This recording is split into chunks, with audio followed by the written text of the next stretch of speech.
Voilà, bonjour, bonsoir, ça dépend de l'heure à laquelle vous nous suivez de partout, très chers abonnés. Bienvenue sur l'émission et puis sur la chaîne Actualité 26 TV. Bon dimanche, na baïnyo surtout balandaka biso, bon dimanche na peuple congolais. Et puis, na batonyo surtout, soutenaka la République démocratique du Congo. Comme vous le savez, actualité iza kosopana kaka se kosopana. Alors biso pe tokotika la bongo te, tozali wana pona kosala musala ya mboka, tozali wana pona koyebana ko bimisa ba information, ko bimisa ba données oyo wapi monguna a koluka a planifié à ça contre la République démocratique du Congo. Mesdames et messieurs, Cyril Ramaphosa abimisi vérité. Cyril Ramaphosa abimisi vérité sur le dossier processus ya Luanda. Nde wapi toye ko comprendre nini bato wana balingaka contre la République démocratique du Congo. Tokosolola yango et puis nous allons parler ya imposition directe ya Union européenne contre les sanctions contre à la personne de contre les sanctions à la personne de Corneille Nangaa. La peine de mort prononcée contre Nangaa et consorts constitue pour l'Union européenne un recul de l'état des droits, notamment si les exécutions venaient à être effectuées dans un pays qui avait jusqu'à présent choisi de maintenir un moratoire sur la peine capitale. L'Union européenne exprime donc ses vives craintes face à cette situation. En effet, l'Union européenne rappelle également sa totale opposition à la peine de mort en toutes circonstances. La peine de mort est incompatible avec les droits inaliénables à la vie et elle est cruelle, inhumaine et dégradante. Elle représente la dénégation ultime de la dignité humaine, échoue à l'ère de dissuader les actes criminels et rend les erreurs judiciaires irréversibles. Très chers Congolais, au moni tinenge l'Union européenne a un courage. Ya koyeba na ko sanctionner Paul Kagame te, ya koyeba na ko sanctionner bato ba ko boma biso à l'est de la République démocratique du Congo te, awa nyonso tout au comprendre. Vous allez comprendre que non, na Europe, na ba pays européen ebele, baza na ba peine capitale. Bazana comment je peux dire, bazana ba peine de mort au bon ba tiela ka batu. Tu es bien aux États-Unis, tu as chaise électrique. Au Vanditi au Kokufa. Mais pourquoi l'Union européenne? Ce que comme il y a un camp, il y a condamné, sanctionné, c'est la motopeine de mort, surtout mini bateau à l'est de la République démocratique du Congo pour s'imposer. Ce que comme il y a est de la République, l'Union européenne vient intervenir. C'est pour cela que je vous avais toujours dit, très chers Congolais, l'Union européenne que vous voyez est l'union de gens comment déstabiliser la République démocratique du Congo. Pour Nabango, on ne peut pas condamner les gens qui tuent à l'est de la République démocratique du Congo. Pour Nabango, ils allaient avantager de continuer avec les gens là pour que Bango baye bana kozwani yo baye ba kozwaka ba avantage na Bango. Parce que les groupes rebelles, la rébellion qui est à l'est de la République démocratique du Congo, ce que Zobomaka à l'est, Zobomaka, pour Nabango, ils ont un avantage d'affaiblir Félix Antoine Tshisekedi pour que Tshisekedi puisse céder à la pression du Rwanda, à la pression Yabato Mabiso. Mais très chers Congolais, je voulais dire ceci. Nathan Oyo Tozali Oyo, il est impossible de continuer de collaborer avec l'Union européenne. Moi, je pense que là, Monsieur le Président de la République, on devait maintenant s'imposer à tous les sanctions. Surtout l'Union européenne, Bazali ba traître, Bazali ba incompétent, Bazali ba hypocrite. Comment est-ce que l'Union européenne peut s'imposer contre une personne qui a tué des millions, des milliers de Congolais? Moto oyo a participé na balkanisation ya mboka.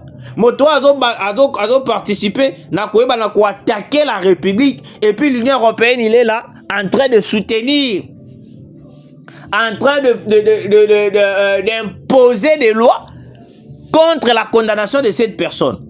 On devait comprendre à ce moment que non, la communauté internationale, il a déjà montré sa position qui est de soutenir les rebelles, de soutenir la rébellion de l'Est de la République démocratique du Congo. Et puis l'Union européenne, il est clair. L'Union européenne est en train d'avouer totalement son soutien envers le Rwanda, envers AFC M23. Oui.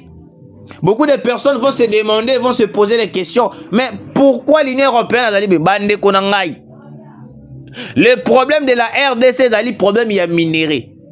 Le minerai congolais n'est pas sa défaut pour que tous les pays là que vous voyez là, bah comme à comploter, bah comme à de déstabiliser la République démocratique du Congo. Hein.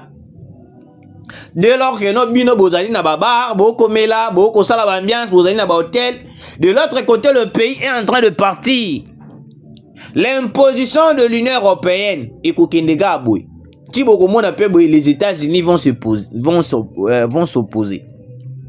Les États-Unis par hôtel malabité, pendement Rwanda pesa ni mabe, boko ko sala yango te. Comment est-ce que boko ko une décision pareille? Boko mona te, boye, bango pe ba ko sala déclaration na bango.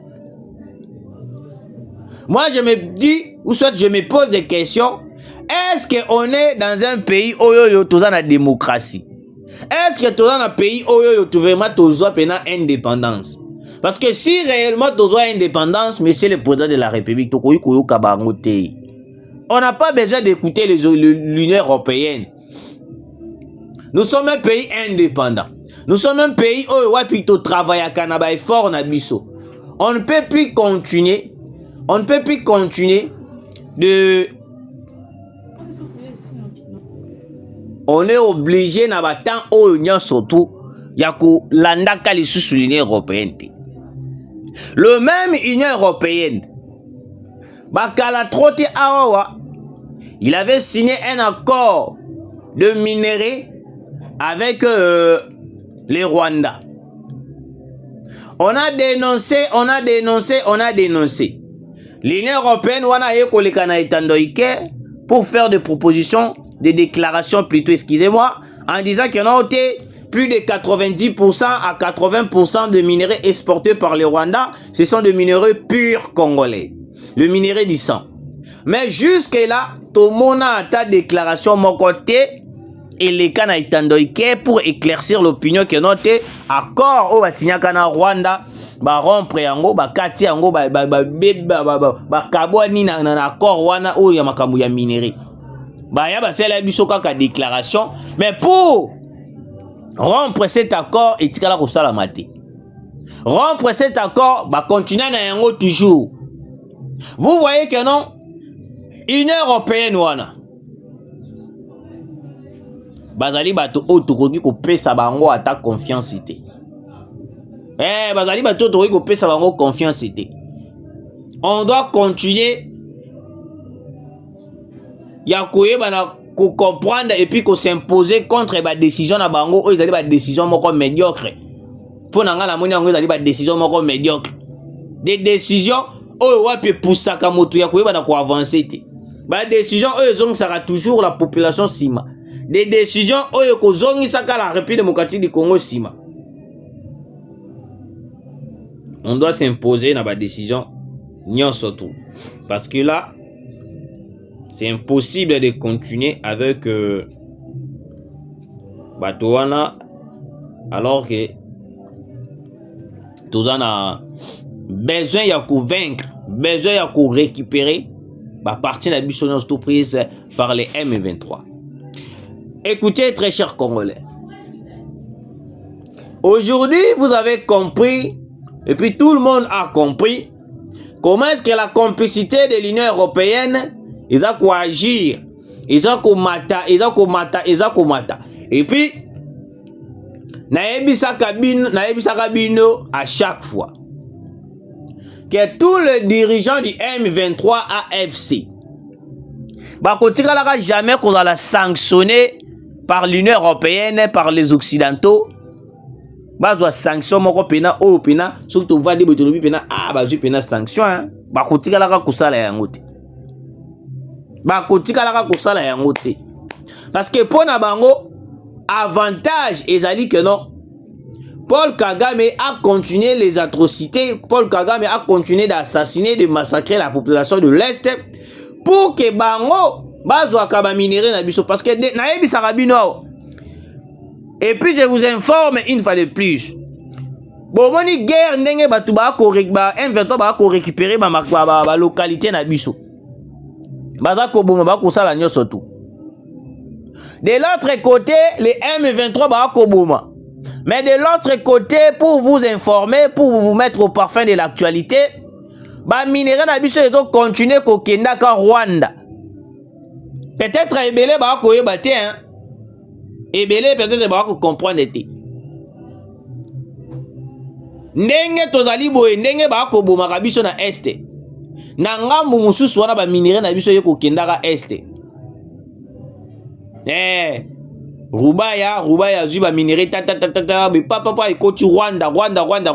Et puis on avait dénoncé que non, il y avait comment je peux dire?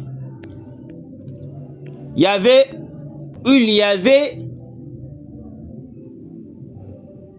un plan Oyo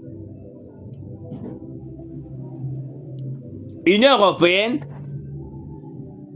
basalaka et puis to dénonçaki na est que minéraux na biso il y avait 3 tunnels oyo ekendaka ti Rwanda oyo wapi ba profitaka na yango bakotisi minéraux tata na ba tunnel wana. Les Rwandais a creusé des tunnels kubanda Rubaya ti ekeiti na Rwanda. Je me suis posé des questions et puis j'avais demandé, j'avais fait des investigations et puis même les habitants il y a place wana ba confirma kibiso. La question reste maintenant au gouvernement congolais. On doit comprendre, on doit essayer de comprendre tunnel wana oyo memaka ti Rwanda ezali tunnel nini. Parce que tokoki ko continuer te ya ko observer bato wana babanda ko manipuler biso, ko assassiner biso, ko sala nyonso balingi basala, alors que nous avons le pouvoir de neutraliser toutes les complicités et on va conseiller la biso avec l'Union européenne, la communauté internationale, les États-Unis, bango nyonso la France. Parce que pour na bango ça tokoki ko sanctionner te. Pour na bango tokoki ko sala eloko te ko boye te. Pour na bango, on doit seulement observer comment est-ce que les gens là sont en train de nous massacrer, de nous faire ceci. Bango balingi to sanctionner te. Bango balingi to condamner te.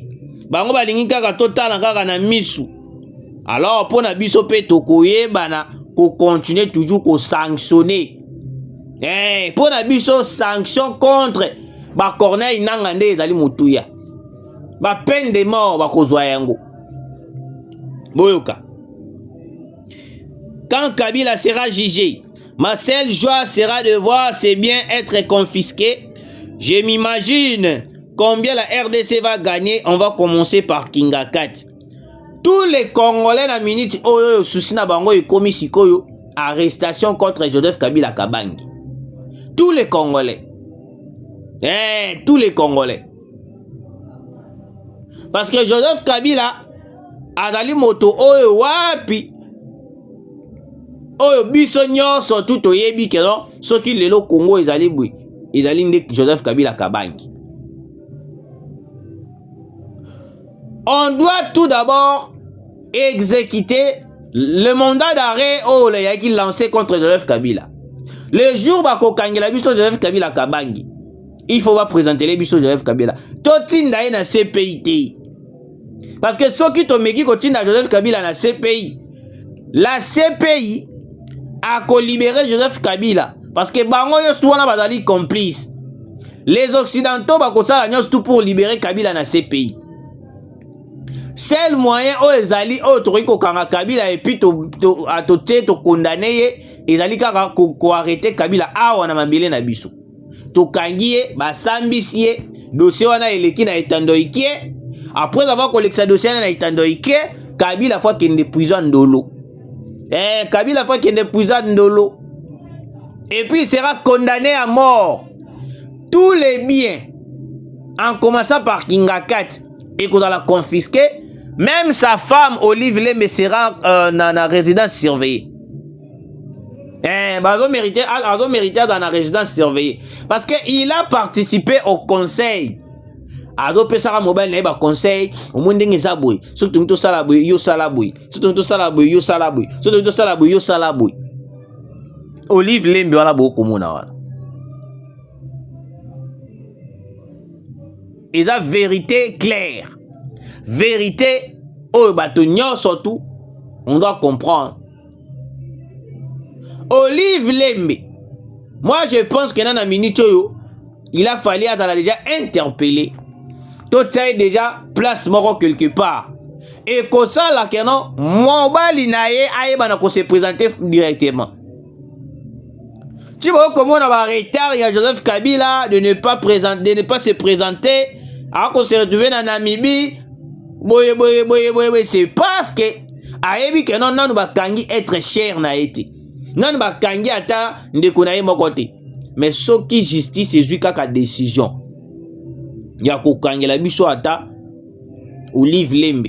To bazui Olive Lembe na bana na bandekune ba Jeannette Kabila bango surtout résidence surveillée. Kabila akoyamba. Aux côtés de la RDC contre les terroristes de l'armée rwandaise M23, le président de l'Afrique du Sud, Cyril Ramaphosa, souhaite que le cessez-le-feu signé entre la RDC et le Rwanda soit permanent. La feuille de route de Rwanda prévoit le désarmement et le cantonnement des terroristes. Awawa, le président Cyril Ramaphosa vient de frapper très fort. Coup de tonnerre. Le président Cyril Ramaphosa a looké surtout pour éclaircir la République démocratique du Congo et puis toute la population congolaise. L'autre fois, je vous avais dit que dans la feuille de route de Luanda, il a été modifié au bénéfice de Paul Kagame. Et puis Paul Kagame qui est à la base de la modification de la feuille de route de Luanda. Pourquoi j'ai dit ça? Vous allez comprendre que dans la feuille de route de Luanda, ils ont dit Oyo Cyril Ramaphosa lobi na biso awawa. Désarmement, cantonnement de M23. Mais feuille de route, biso to kenaki ko signaler cesser les faits, échanger et comme auto désarmé, les FDL to cantonné, to mais biso to mituni question. N'est-ce pas le feuille de route qu'on avait signé? Oh, toyebi biso nyonso qui fait des routes, ya makambu ya ba M23. Comment est-ce que lelo tokoki kolala tolali tolamuki tokoki ko signer cesser les faits, fait des routes comme ko échanger comme makambu ba FDLR. Né ango boko comprendre na Belgique, le président de la République alobaki que non, cesser les faits auto kendaki na Luanda. Il a qui cesser les faits demandé par Paul Kagame. Pourquoi Paul Kagame avait demandé de cesser les faits? C'était pour faciliter sa rébellion et banako kende moi musika et banako sala moi ba avancer pour qu'en retour banako récupérer tout le parti est de la République, nos localités, nos cités et quoi yasiko bien na maboko na bango et qu'en retour biso to comme na possibilité to comme affaibli pour que nous puissions aller négocier. Mesdames et messieurs, très chers Congolais, en ce moment, la République démocratique du Congo nous sommes exposés parce que c'est un complot qui va à la mort. Un complot et que luka ba makila batu et que luka ko déstabiliser batu et que luka ko bomisande le président de la République. Yango moni toloba ki mokonza mboka moko pe photokata na nos relations autoza na yango na Angola parce que l'Angola n'est pas clair. L'Angola est tellement complice na plan ezali na est de la République na niveau moko ya kosakanati. On devait comprendre que non, l'Angola ndenga zali wana akotikalaka jamais kozwa lisusu par na biso. Akotikalaka jamais kozwa lisusu et ngambu na biso ya koyeba na ko collaborer na biso, ko soutenir biso, ko travailler na biso. Ye akomi kozwa déjà part ya bato oyo ba ko luka koyeba na ko bomisa déjà la RDC. Yango na omoni ba ko luka ndenge nyonso tu Kinshasa et bana kozala exposé to e bana kozala ninyo yo to e bana kozala balkanisé pour que avantage na bango e bana kokokisama parce que le Rwanda aujourd'hui alali pays moko ya ba assassin. Ce n'est pas pour rien que Cyril Ramaphosa alobaki que non, le Rwanda est dirigé par un terroriste.